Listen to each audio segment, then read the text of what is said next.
Hello guys, good morning, good day, good afternoon. Welcome back to my vlog. For today's vlog guys, iihaw ako ng bangos. Sorry sa manok guys, nasa probinsya tayo. Guys, yung bangos na iihaw ko, mura lang siya guys. Parang 40 pesos lang isang peraso. Tapos nadagdagan ko lang siya isang perasong kamatis, isang sibuyas, tsaka konting luya para pampalaman sa loob ng tiyan niya guys. At itong inihaw na bangus guys, ipapartner natin siya sa simpleng ulam lang na na gulay, diningding na papaya guys. So ito na guys, umpisan ko na yung paggawa.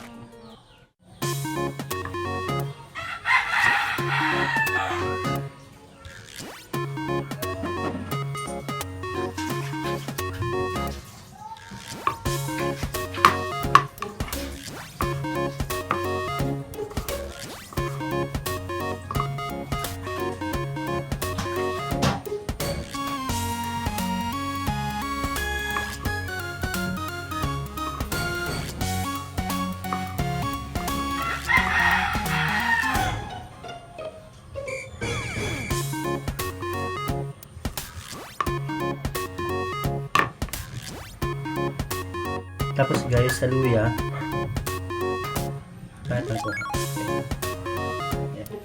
sa luya guys, maliit na peraso lang. Ito lang.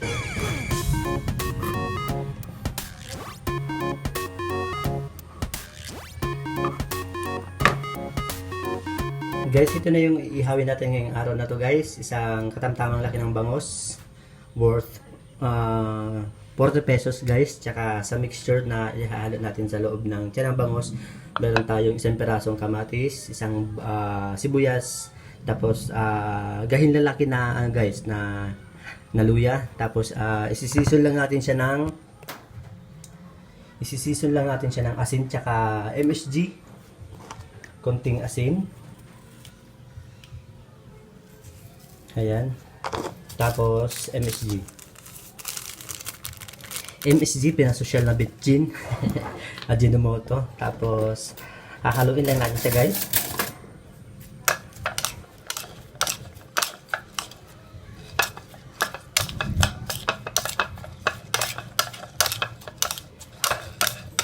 Ayan. Tapos guys, konting tips lang kasi sa mga karaniwan nakikita ko nag-iihaw ng bangus. Hinihiwa nila yung tiyan para mailagay yung itong mga rekado sa loob. Pero ako guys, hindi ko hinihiwa yung tiyan kasi nahuhulog. Ang ginagawa ko, dito lang ako nagpapadaan sa may bituka ng sa may hasang, pagkatanggal ng hasang, pipisilin ko yung tiyan ng bangus. Kusa namang lumalabas yung bituka niya guys kapag pinipisil siya. So doon ko na lang pinapadaan yung fillings guys. So ilalagay na natin guys yung yung mga rekado sa loob. Sa paghalo guys ng fillings, wag nyong kamayin. Wag nyo din siya masyadong haluin ng todong-todo kasi magsasabaw yung guys. Magkakasabaw yung fillings. Pagka pasok nyo sa loob ng tiyan ng isda, parang hindi na siya magandang tingnan sa akin yung nagsasabaw na siya. Parang medyo medyo nakakabalisa na ng paningin. So ayan guys, lagay ko lang siya.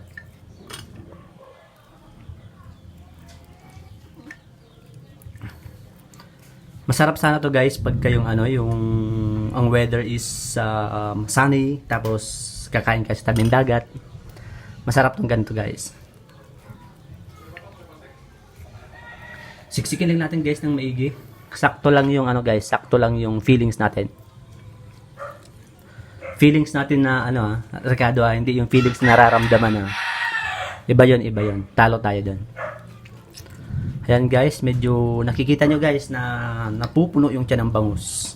Ganun guys, sikreto lang. Huwag yung biyakin yung tiyan ng bangus kasi pagka inihaw siya, hindi maganda yung appearance niya guys. Parang, para sa akin hindi siya presentable. Ayoko siyang hatiin sa tiyan.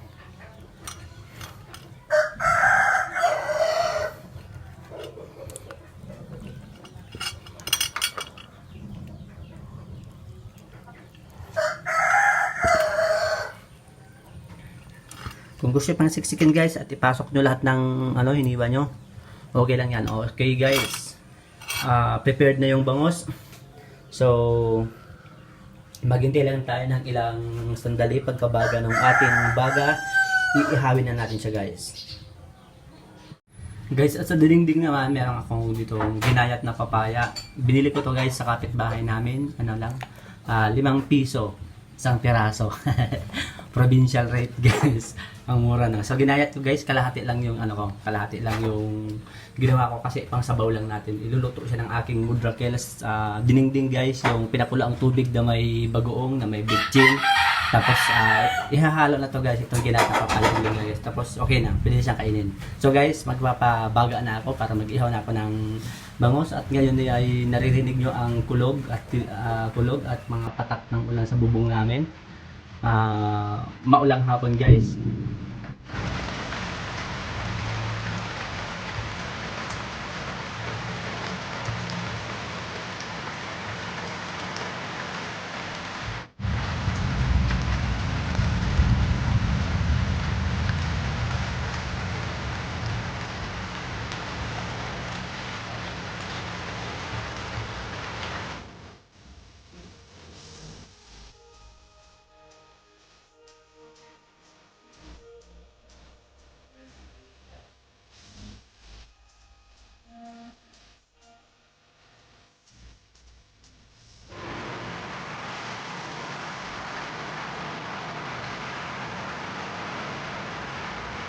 Guys, kain tayo.